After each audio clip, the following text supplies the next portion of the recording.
আসসালামু আলাইকুম রহমতুল্লাহ। Hello viewers, আশা করি সকলে ভালো আছেন। তো আজকে একটা জিনিস আপনাদেরকে প্র্যাকটিক্যালি দেখাবো, সেটা হচ্ছে বৃষ্টির পানি। বৃষ্টির পানি আমরা যে হিটার জগ দিয়ে আমরা যে পানি হিট করি, তো সেই হিটার জগ দিয়ে বৃষ্টির পানি হিট হয় কিনা, বৃষ্টির পানি মূলত গরম হয় কিনা, এই বিষয়টা আজকে আমরা প্র্যাকটিক্যালি দেখাবো। আহ, আমি ইতিপূর্বে দেখেছি, তো আমি এই ফার্স্ট জানলাম আর কি। মানে ইতিপূর্বে যে আমি যখন ট্রাই করেছিলাম বৃষ্টির পানি গরম করার জন্য, তো দীর্ঘক্ষণ আমি ট্রাই করার পরেও দেখি বৃষ্টির পানি গরম হয় নাই। তো সেখান থেকে আমি একটু আশ্চর্য হয়েছি যে ব্যাপার কি, টিউবওয়েল অথবা সাপ্লাইয়ের পানি হিটারে দেওয়ার পরে, সুইচ দেওয়ার পরে 2-3 মিনিটের মাথায় গরম হয়ে যায়, আমরা সেটা দিয়ে চা বানিয়ে খাই। তো বৃষ্টির পানি দিয়ে চা খাওয়ার একটু ইচ্ছে হয়েছিল, জাগছিল। তো দীর্ঘক্ষণ প্রায় 10 মিনিটের মতো বৃষ্টির পানিটা কারেন্টে যখন হিট দিলাম হিটারের মাধ্যমে, তো দেখলাম কোনো পরিবর্তন নাই। তখন থেকে আমি কৌতূহলী, বৃষ্টির পানি কেন গরম হলো না, কেন গরম হয় না। তো এই বিষয়টা আপনাদেরকে আজকে প্র্যাকটিক্যালি দেখাবো ইনশাল্লাহ। তাহলে চলুন স্টার্ট করি। জি, তাহলে এটা হচ্ছে ইলেকট্রিক জগ। এইখানে লাইন দেওয়া রয়েছে। তো এটা হচ্ছে আমাদের টিউবওয়েলের পানি। এটা আগে ঢাললাম এখানে, একটু কম করে নিলাম দেখাবার জন্য আর কি।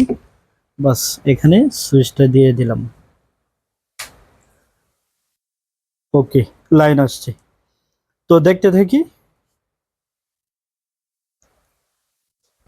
তো মোটামুটি 1 মিনিট এখনো হয় নাই। তো পানিতে অলরেডি বুদবুদ শুরু হয়ে গেছে, মানে পানিটা যে গরম হচ্ছে টিউবওয়েলের পানি অথবা সাপ্লাইয়ের পানি, এটা যে গরম হচ্ছে আর কি, এটা মানে প্রমাণ। আর একটু সময় দেখি, আর একটু হিট হোক পানিটা। তো যাই হোক, তো 2-3 মিনিটের মাথায়, প্রায় 3 মিনিটের মাথায় পানিটা গরম হয়ে গেছে। তো পানিতে অলরেডি পানি, এই তো গরম হওয়ার লক্ষণ দেখাচ্ছে, মানে গরম হয়ে গেছে।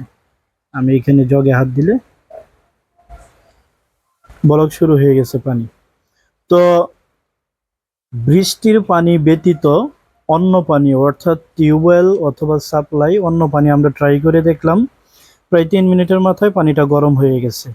হ্যাঁ, এখন আমরা ট্রাই করে দেখব বৃষ্টির পানিটা কতটুকু সময় লাগে গরম হতে, কিংবা গরম হয় না। এই জিনিসটা দেখার জন্য আমরা একটু ট্রাই করব। চলুন এবার বৃষ্টির পানি দেখা যাক। লাইনটা খুলে নিলাম।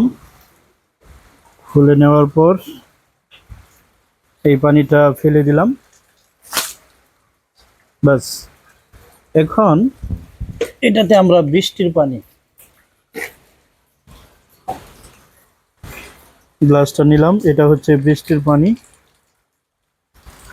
তো সকাল থেকে এখানে বৃষ্টির পানি জমছে, তো এখান থেকে বৃষ্টির পানিটা নেব।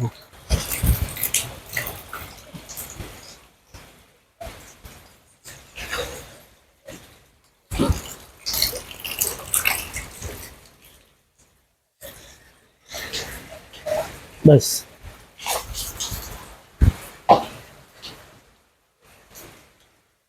তো মোটামুটি ওইখানে যতটুকু পানি নিয়েছিলাম ঠিক ততটুকু পানি নিলাম। এখন দেখা যাক। তো এখন বৃষ্টির পানি এখন আমরা ট্রাই করে দেখব এইখানে লাগানোর পর। বাস, সুইচটা দিয়ে দিলাম। ওকে, লাইন ওকে। তো এখন দেখা যাক কতটুকু সময় লাগে, গরম হয় কিংবা হয় না। গরম হয় কি হয় না এই জিনিসটা আমরা দেখার জন্য একটু ওয়েট করব। আমরা যখন টিউবওয়েলের পানিটা দেওয়ার 1 মিনিটের মাথায় মোটামুটি মানে বুদবুদ শুরু হয়ে গিয়েছিল এই পানির নিচে। আর সেই সাথে 3 মিনিটের মাথায় পানিটা একদম মানে গরম হয়ে গেছিল।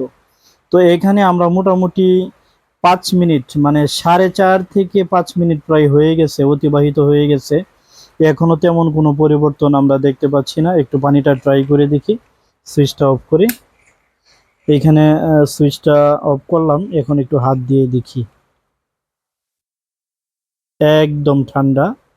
মানে যেমন বাহির থেকে এনে দিছিলাম একদম ঠান্ডা, মানে কোনো পরিবর্তন নাই। আরেকটু সময় আমরা ট্রাই করে দেখবো, আরো 1-2 মিনিট দেখি, যেহেতু অলরেডি 5 মিনিট দেখা হয়ে গেছে।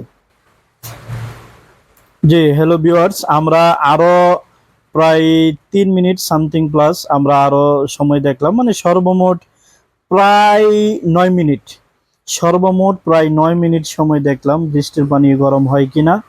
তো 9 মিনিট দেখার পরেও এখন দেখি কোনো পরিবর্তন হয়েছে কিনা। আমরা সুইচটা আগে অফ করে নিব, এখন একটু পানিতে হাত দিয়ে দেখি, একদম নর্মাল ঠান্ডা। মানে বাহির থেকে যেভাবে পানিটা নিয়ে আসছিলাম বৃষ্টির পানি, কোনো প্রকার পরিবর্তন হয় না। তাহলে আমরা বুঝলাম যে বৃষ্টির পানি হিটার জগ দিয়ে গরম হয় না। অন্য কোনো পন্থায় গরম কিভাবে করতে হয়, কিভাবে করে সেটা আমি জানি না, তবে আমি মোটামুটি চেক করে দেখলাম যে বৃষ্টির পানি গরম হয় না। তো আমি মোটামুটি টিউবওয়েল অথবা সাপ্লাইয়ের পানি আমি 3 মিনিটের মতো দেখলাম একদম পুরো হিট হয়ে গেছে।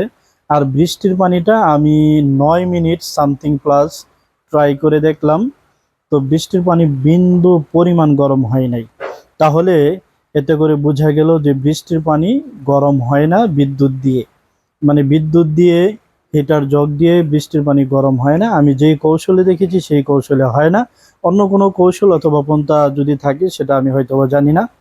তো এর পিছনে অবশ্যই কোনো বৈজ্ঞানিক ব্যাখ্যা রয়েছে যেটা আমি জানি না, তবে এটা গুগলে সার্চ করে দেখতে হবে এর পিছনে কি বৈজ্ঞানিক ব্যাখ্যা রয়েছে। তো সকলে ভালো থাকুন, আল্লাহ হাফেজ।